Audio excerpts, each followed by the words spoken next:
وہ کون سی جگہ تھی اور میرے رب کو میرے آقا نے کیسے دیکھا. حضور صلی اللہ علیہ وسلم سے پوچھا بھی صحابہ نے تو حضور نے اتنا کہا میں نے میرے رب کو بہت حسین شکل میں دیکھا ہے، لیکن کوئی چہرہ ایسا تھا یا کوئی ہاتھ تھا کوئی پیر تھا معاذ اللہ، اللہ کے لیے کوئی جسم ثابت نہیں کر سکتے. یہ بھی یاد رکھیں آپ، اللہ کا کوئی جسم ہم ثابت نہیں کر سکتے، کیونکہ جو تمہارے عقل میں آ جائے وہ خدا نہیں ہے. اللہ رب العزت کو کوئی احاطہ نہیں کر سکتا، وہ سب کو احاطہ کیا ہوا.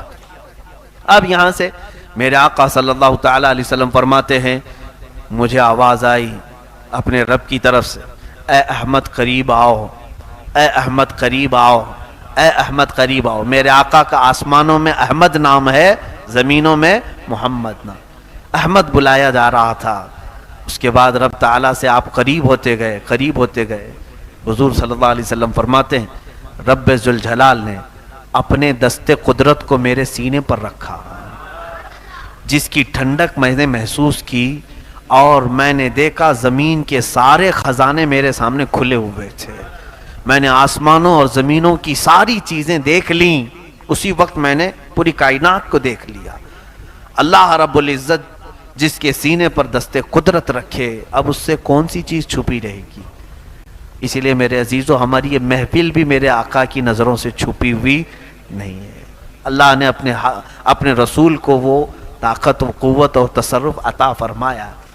اب اندازہ کریں حضور پاک صلی اللہ علیہ وسلم فرماتے ہیں اب جو راز و نیاز کی باتیں ہوئیں اللہ اور اس کے محبوب کے درمیان، اس کی ساری تفصیلات تو ہیں نہیں.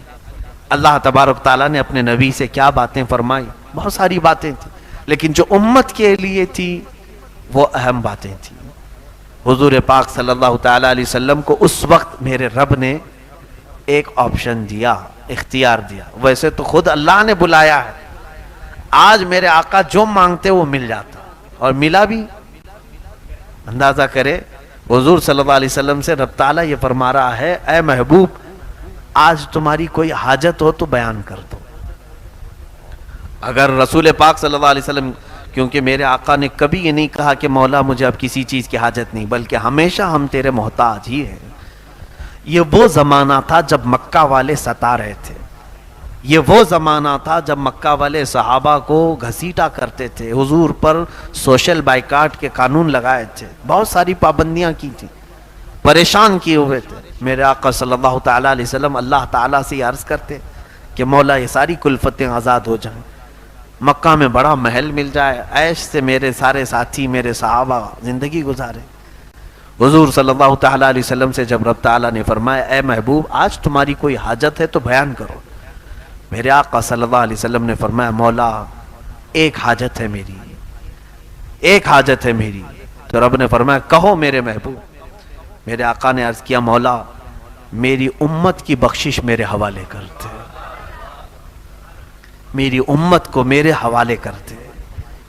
رب حب لی امتی، جس کا مطلب ہی ہوتا ہے حب لی، مجھے دے دے میری امت. جو نہ بھولا ہم غریبوں کو رضا، یاد اس کی اپنی عادت کیجیے. جو نہ بھولا ہم غریبوں کو رضا، یاد اس کی اپنی عادت کیجیے. جانتے ہیں آپ آج اسی شب معراج کے واقعے کو ہم نمازوں میں ادا کرتے ہیں، التحیات ہم پڑھتے ہیں، التحیات للہ والصلوات والطیبات. اس کا مجموعہ پورا فقہا نے فرمایا جب نبی اوپر جا رہے تھے میرے رب کے حضور تو یہ پڑھتے ہوئے جا رہے تھے التحیات للہ والصلوات والطیبات، جس کا مطلب ہوتا ہے تمام پاکیاں اللہ تیرے لیے، تمام ستھرائیاں تیرے لیے، ساری تعریفیں تیرے لیے. جب حضور نے یہ جملہ فرمایا تو رب تعالیٰ نے جواب میں یوں فرمایا السلام علیکہ ایھا النبی ورحمۃ اللہ وبرکاتہ. دیکھیں سلام کون کر رہا ہے؟ میرے نبی کو.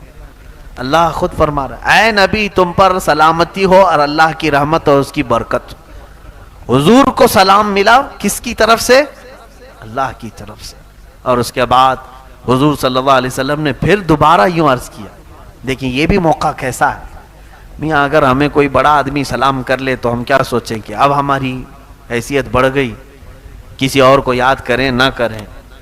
مگر حضور پاک صلی اللہ تعالیٰ علیہ وسلم کو جب اللہ نے سلام فرمایا تو حضور آگے بڑھ کر یوں عرض کرتے ہیں والسلام علینا وعلی عباد اللہ الصالحین، مولا صرف مجھ پر نہیں میری امت کے سارے گنہگاروں پر بھی تیرا سلام اور صالحین بندوں پر بھی تیرا سلام ہو۔ میرے آقا کہاں ہمیں فراموش کیے، کہیں ہمیں بھولے ہیں میرے آقا؟ رسول کریم صلی اللہ علیہ وسلم نے ہمیں کسی جگہ پر چھوڑ دیا ہے؟ اے میرے عزیزو، اللہ کے حبیب صلی اللہ علیہ وسلم نے جب یہ عرض کیا، سارے ملائکہ سن رہے تھے اللہ کا کلام اور نبی کا یہ کلام۔ حضور نے پہلے کیا کہا اللہ کی تعریف میں؟ التحیات للہ والصلوات والطیبات۔ تو رب تعالیٰ نے فرمایا السلام علیکہ ایھا النبی ورحمۃ اللہ وبرکاتہ۔ اور میرے آقا نے پھر کہا والسلام علینا وعلی عباد اللہ الصالحین۔ تو یہ دونوں کے کلمے سننے کے بعد فرشتوں نے کہا اشہد ان لا الہ الا اللہ واشہد ان محمدًا عبدہ ورسولہ۔ ہم گواہی دیتے ہیں کہ اللہ کے سوا کوئی معبود نہیں، اور ہم گواہی دیتے ہیں کہ محمد صلی اللہ علیہ وسلم اللہ کے بندے اور اس کے رسول ہیں۔ یہ اگر کوئی اتحیات کا اتنا ٹکڑا بھی پڑھ لے تو اسے معراج سمجھ میں آ جائے گی۔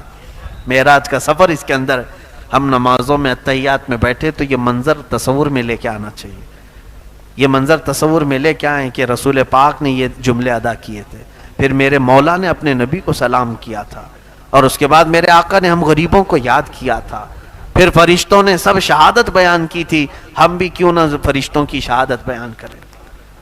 میرے عزیزو، رسول پاک صلی اللہ تعالیٰ علیہ وسلم جب وہاں سے چلنے لگے تو رب تبارک و تعالیٰ سے آپ نے ایک سوال کیا، مولا مجھے تو نے انعام میں یہاں تک بلایا۔ دیکھیں کہاں کہاں حضور پاک ہمارا خیال فرماتے ہیں کہ سب یہاں تک آ نہیں سکیں گے، سب تیرے دربار تک یہاں تک نہیں پہنچ سکیں گے، میں جاؤں گا تو میری امت مجھ سے بار بار تیرے بارے میں پوچھے گی، اور وہ پوچھیں گے کہ یا رسول پاک آپ تو پہنچ گئے، ہم کیسے جا سکیں گے؟ اے اللہ میں اپنی امت کو کیا بتاؤں؟ توجہ، رب تعالیٰ نے فرمایا اے محبوب میں ایک تحفہ تمہاری امت کو دیتا ہوں، اگر وہ اس پر عمل کرے گی تو ہر سجدے میں انہیں معراج ہوگی، وہ ہے نماز کا تحفہ۔ اللہ رب العزت نے 50 نمازیں فرض کیں امت محمدیہ پر، کہا کہ رسول یہ لے جائیں 50 نمازیں اپنی امت کو پڑھنے کا حکم فرمائیں کہ وہ دن اور رات میں 50 نمازیں پڑھیں۔ میں سوچتا ہوں ہیں تو گھنٹے 24، اگر 50 نمازیں فرض ہوتی تو آدھے گھنٹے سے پہلے اذان ہونے لگ جاتی، نہیں 24 گھنٹے میں اگر آدھے گھنٹے پر بھی ہو تو 48 نمازیں ہوتی، پھر 2 بج جاتی تھی۔ 50 نمازیں 24 گھنٹے میں کیسے ادا کرتے؟ بڑا مسئلہ تھا۔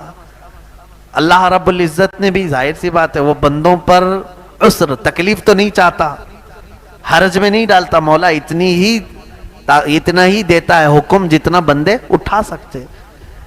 تو جب یہ آدھے گھنٹے میں نماز، ہر آدھے گھنٹے میں کہاں سے آئے گا بندہ؟ رب بھی جانتا ہے، لیکن پھر فرض کیا کیوں؟ اس کی بڑی حکمت ہے۔ حضور صلی اللہ علیہ وسلم وہ 50 نمازیں لے کر کے آئے، یہ کسی آسمان پر حضرت موسیٰ علیہ السلام سے ملاقات ہوئی۔ موسیٰ علیہ السلام بھی 6 یا 5ویں آسمان پر حضرت حضور صلی اللہ علیہ وسلم سے ملاقات کی اور پوچھا کہ کیا آپ کی بات ہوئی؟ حضور نے بتایا، کہا میری امت کو اللہ نے 50 نمازیں عطا کی۔ موسیٰ علیہ السلام نے کہا اے رسول واپس جائیں، اپنے رب سے کہیں کہ کم کر دے، آپ کی امت اتنا نہیں کر پائے گی۔ کیا کہا حضرت موسیٰ علیہ السلام نے؟ آپ کی امت نہیں کر پائے گی۔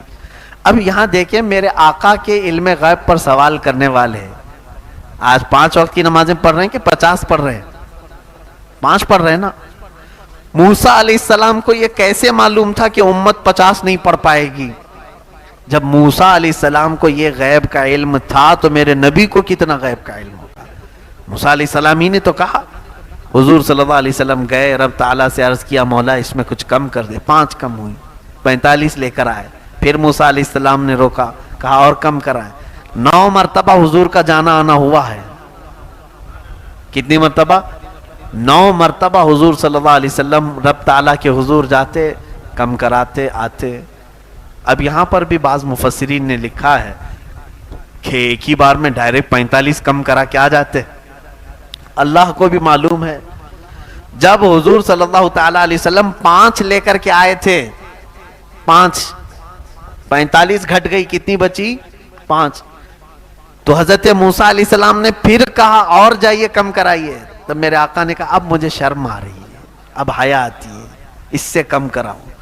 لیکن رب تعالیٰ نے یہ فرما دیا, اے محبوب آپ کی امت یہ اگر 5 ہی پڑھے تو میں 50 کا ثواب دوں گا, 50 کا پورا ثواب دوں. یہ 5 میں وہ 50 نمازوں کا پورا ثواب ہے جو پہلے ہمیں فرض کی گئی تھی.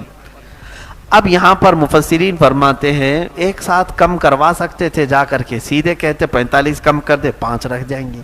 موسیٰ علیہ السلام بھی ڈائریکٹ کی کیوں نہیں کہے اتنی کم کرا کے لے کے آ جائیے ڈائریکٹ.